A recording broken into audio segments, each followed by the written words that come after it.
In this video, I'll be showing you how to transfer multiple photos from iPhone to iPad via AirDrop. But anyways, getting into it, it's very simple to go ahead and do this. So the best method to transfer your photos from like an iPhone to another iPhone or another iPad, anything like that, is going to be AirDrop. And if you want to send a few hundred or just a few like specific photos or complete albums to another active device instantly without messing any cloud backups.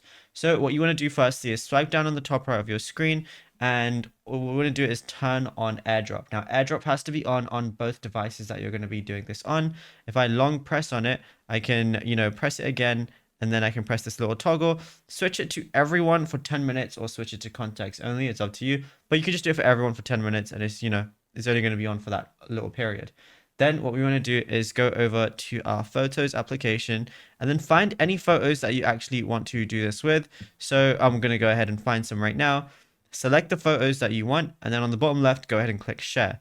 Then the first option I'm going to see right now is AirDrop. Go ahead and click on that. Now you can do this with photos and videos. And then once you go ahead and do that, it's going to show anyone that is nearby. So then I can just press the share icon.